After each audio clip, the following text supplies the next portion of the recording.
नमस्कार मित्रों, आप सभी का आपके अपने चैनल वे टू मैथोलॉजी में भव्य स्वागत है। आज का विषय है क्षमा, पार्डन, फॉरगिवनेस। इस विषय को लेकर आए हैं। ये धार्मिक अनुभूतियों में सबसे महत्वपूर्ण गुण है।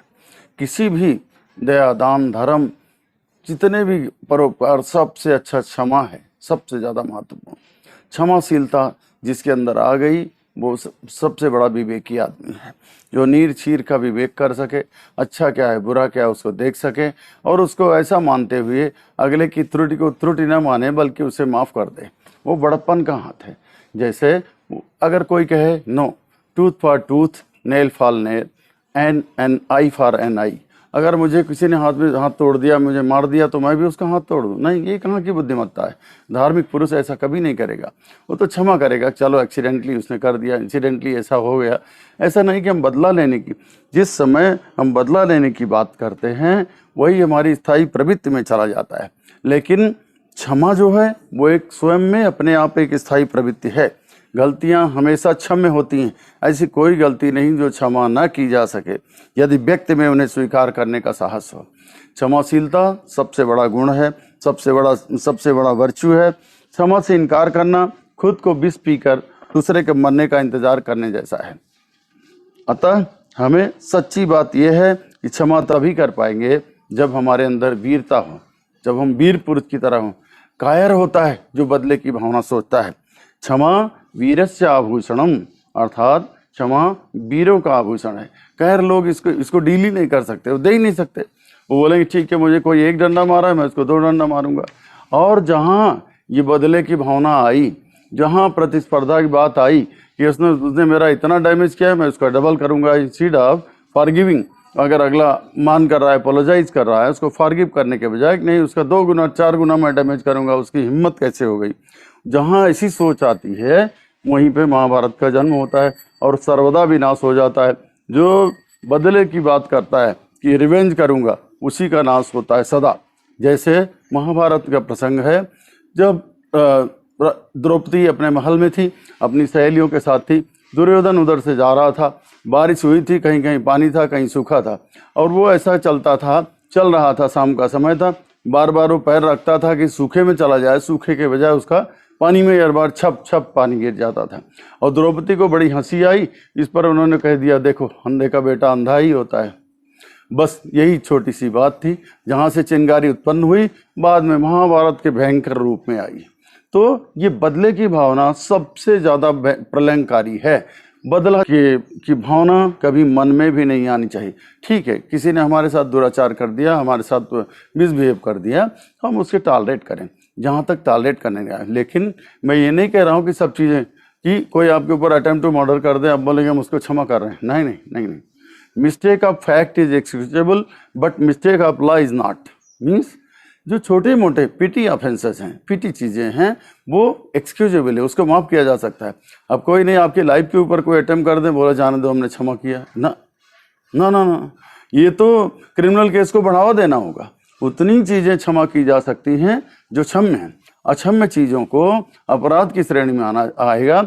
और उस समय भी अक्षम्य जो अपराध है, यदि आपके ऊपर किया जाता है, आपके परिवार के ऊपर, आपकी संपत्ति के ऊपर किया जाता है, या किसी और के ऊपर भी, आप पुलिस के हिसाब से, इंडियन पिनल कोड के हिसाब से जा करके कंप्लेन लॉन्च करके FIR करके उसकी कार्रवाई कर सकते हैं। करना चाहिए ही चाहिए आपको, नहीं तो ऐसे क्रिमिनल्स का मन तो बढ़ता चला जाएगा। लेकिन जो पिटी ऑफेंसेज हैं, जो छोटे छोटे, मान लीजिए आप जा रहे हैं, आप बड़े बुजुर्ग हैं, वरिष्ठ हैं, अब किसी ने आपको प्रणाम नहीं किया, आप उस पर क्यों गुस्सा हो जाओगे भाई? ठीक है, करना चाहिए था, it is expected as per the law of the society, as per tradition, but नहीं किया तो डजंट मैटर। नहीं कि आप फूल के कुप्पा हो जाए, उसको श्राप देने लगे, उसको गरियाने लगे, उसको बोलेंगे नहीं तुम्हारे परिवार में सभ्यता नाम की कोई चीज़ नहीं, संस्कार नाम की कोई चीज़ नहीं। ऐसा नहीं, ऐसी रिएक्शन नहीं होनी चाहिए उन सारे। और क्षमा वहीं से शुरू होती है जब आप सोच सकें कि ठीक है, इसने कर दिया, कोई बात नहीं, हम इसको माफ़ करते हैं अपने दिल से। उसी समय ठान लिया कि ठीक है कोई बात नहीं। चलो, 2 कारण से आपको ये एनालाइज करना चाहिए। जब कोई गलती करे हमारे साथ ऐसा कोई अक्षम्य अपराध करे, क्षमाशीलता वहाँ तब दिखानी है, ऐसा सोच करके अगर कोई बूढ़ा बुजुर्ग हमको अपशब्द कह देता है जिसके लिए हम जिम्मेदार नहीं हैं, हमें ऐसा सोच के उसको माफ़ करना चाहिए अपने मन में, जाने दो, बुजुर्ग है, वृद्ध व्यक्ति हैं, क्रोध आ गया होगा, अब कौन सा है, थोड़े दिन तो और जिएंगे, 2-4 साल, जाने दो, बड़े बुजुर्ग की गाली भी सुन लो। और अगर छोटा करे तब क्या करना चाहिए आपको? अगर छोटा करे, जो आपसे उम्र में छोटा है, आपको ये सोचना चाहिए ही इज़ इनएक्सपीरियंस मैन, उसको अभी अनुभव नहीं है, बस गर्म खून ऐसे बोल दिया। तो माफ़ करने के तरीके हैं, ऐसा नहीं कि हर चीज़ के लिए आप लट लेके पीछे पड़ जाएंगे ना, वो जाट प्रवृत्ति आपको छोड़नी पड़ेगी, कतई नहीं, बिल्कुल नहीं। एक बार शंकराचार्य जी, आदि गुरु शंकराचार्य जी बैठे थे, वो भक्तों की, जो भक्त दूर दूर से आते थे उनके पास उनकी शिकायतें सुनते थे, जिसको परेशानी हो, दैहिक भौतिक कोई ताप हो, गुरु जी के पास मिलने का समय लेता था और जाके मिलता था।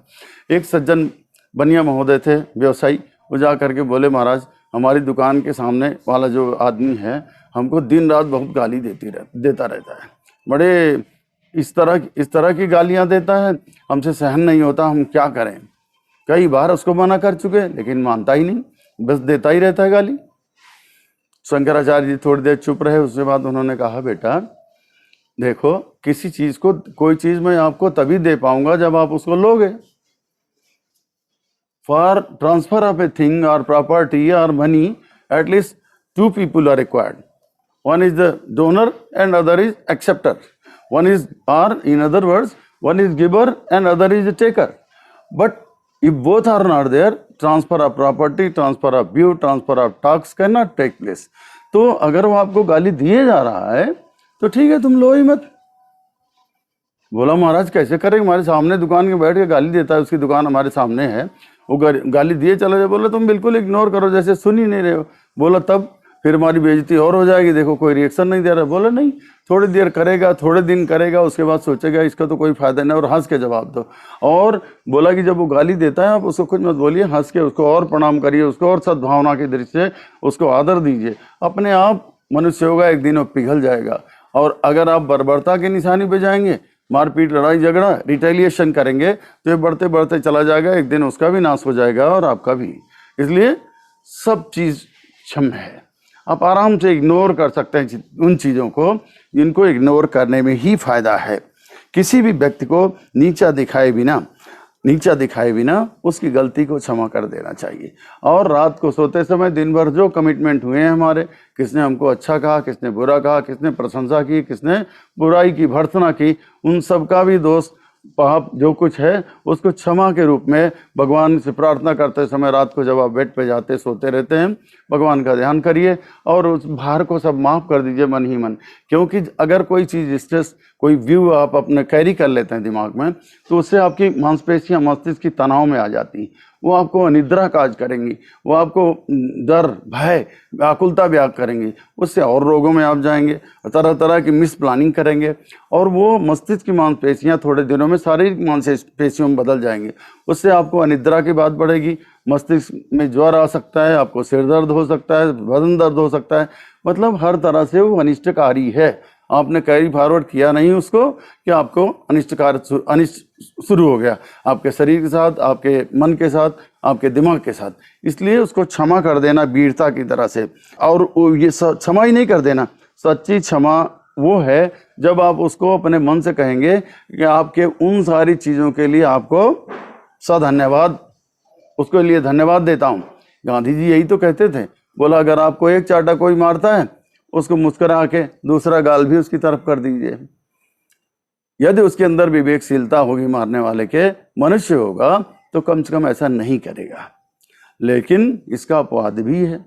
अब आपने एक थप्पड़ मारा, किसी ने एक थप्पड़ मारा, गुंडा लफंगा व्यक्ति होगा, दूसरा गाल भी कर दिया, तीसरा करोगे हो तो आपको दबोच ही लेगा।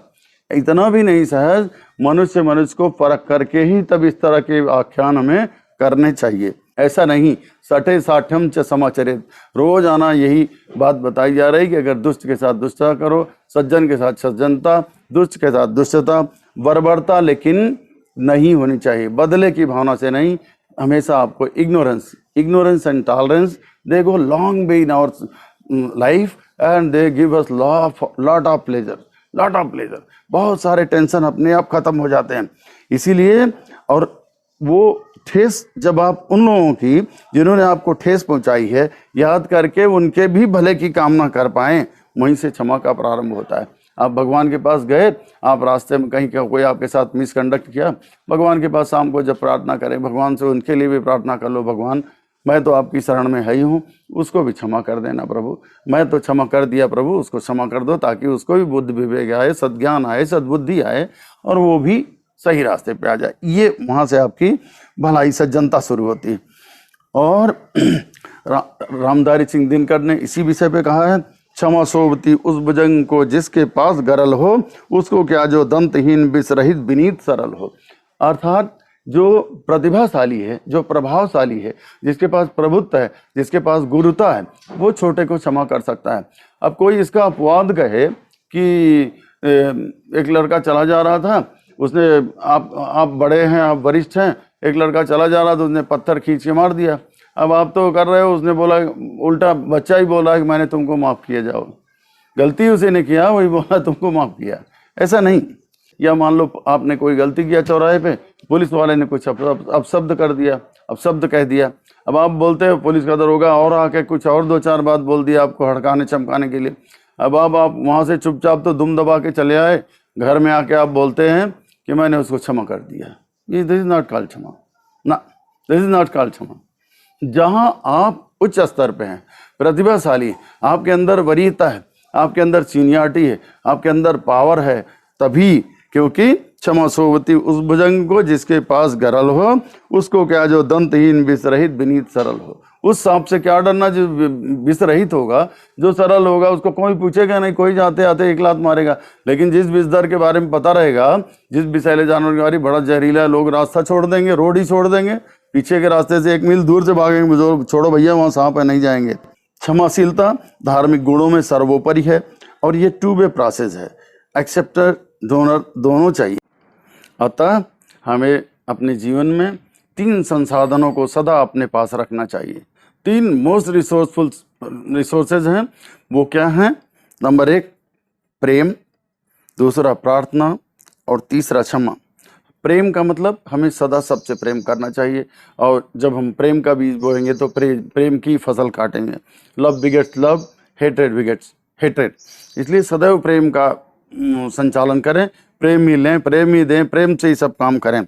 दूसरा प्रार्थना करनी चाहिए, अपने से बड़ों से भी, अपने बुजुर्गों को भी, जो पूजनीय उनसे और प्रभु से। सुबह शाम दोपहर जब जब मौका मिले आपको प्रार्थना जरूर करनी चाहिए।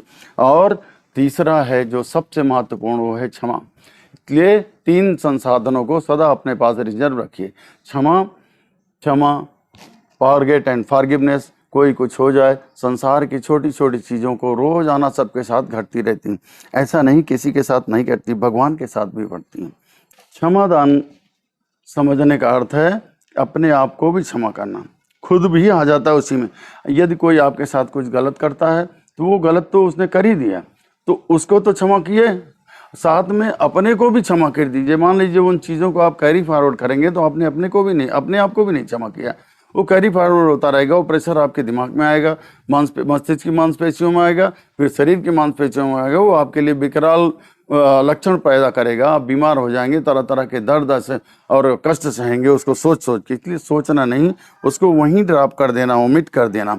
और ये केवल मनुष्यों के साथ ही नहीं, देवताओं के साथ भी, भगवान हरि के साथ भी हुआ। एक आपने रहीमदास जी का दोहा सुना होगा, क्षमा बड़न को चाहिए, छोटन को उत्पात, का रहीम हरि का घटो, जो भृगुमारी लाद। अर्थात बड़े लोगों को क्षमा देना ही शोभा देता है। बड़े अपने छोटों को क्षमादान करें, और छोटों लोगों से एक्सपेक्टेड है कि वो कुछ उत्पात तो करेंगे, उपद्रव करते ही रहेंगे, कुछ न कुछ मिसचिप करेंगे। हर चीज़ को मुस्कुरा के टाल दीजिए, कैरी फॉरवर्ड नहीं करें। इसी प्रकार भृगु ने भगवान हरि विष्णु को लात मारा था, भगवान ने कुछ भी नहीं किया, बोला अरे महाराज, अरे भृगु जी आपके पैर में चोट तो नहीं लगी, आपके कोमल पाँव हैं। मतलब खत्म, वहीं फ्यूज उड़ा दिया। गुस्सा का, क्रोध का और किसी उत्पाद का फ्यूज आप निकाल दें, उसमें अटके नहीं, उसको माफ़ कर दें, उससे क्षमा कर दें, then and there issue clear हो जाता है। और अगर कैरी फॉरवर्ड करेंगे, ये आपके लिए भी बुरा है और जिसके विषय में कर रहे हैं उसके लिए भी बुरा है। गलतियां क्षमा कर देने से आपको ऊंचा स्थान मिलेगा। क्षमा प्रेम का, लोगों को भी क्षमा करना इसलिए नहीं कि वह इसके योग्य हैं, बल्कि इसलिए कि आप मुक्ति के योग्य हैं उस व्यक्ति से। नहीं तो एक तो दुष्टता पहले ही उसने किया, अब कैरी फॉरवर्ड करेंगे दुष्ट, उस दुष्ट के खिलाफ भी प्लानिंग करेंगे। तो जिसको क्षमा कर दिया, भले वो दुष्ट है, सज्जन है तब तो और अच्छी बात, तब तो कोई बात नहीं, कैरी फॉरवर्ड नहीं करेगा, गलती से हो गई अगर कोई चीज़।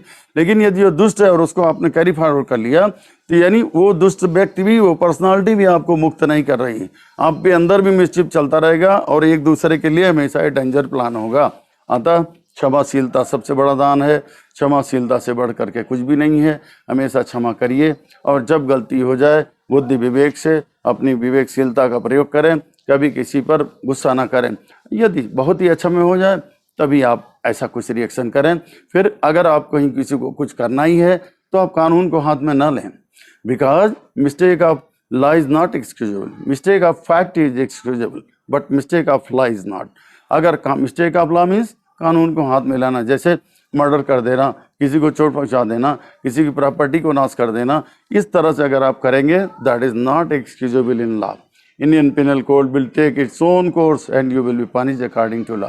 However mistake of fact is excusable. Mistake of fact छोटे छोटे, किसी ने आपको नमस्कार नहीं किया, रास्ता रुक गया आपका, किसी तरह से कहीं जा रहे थे, कोई रास्ते में व्यवधान आ गया, कोई बात नहीं, फॉरगेट एंड फॉरगिव। ये समाज ऐसे ही चलता है, हर बात पे म्यान से तलवार नहीं निकाली जाती कि एक दूसरे को काट दें, मार दें, पीट दें। शांति रखना, शांति लेना, शांति देना जीवन का एक बहुत ही अभिन्न अंग है। जो शांत रहता है, भक्त होता है, वो हमेशा अपने आचरण पर, अपने व्यवहार पर हमेशा मर्यादा के हिसाब से काम करता है, सभी की प्रशंसा करता है और भगवान की शरणागति में रहता है। ओम नीलांबुज श्यामल कोमलांगम सीता समारोपितवाम भागम पाणौ महासायक चारु चापम नमामि रामं रघुवंशनाथम। नमस्कार।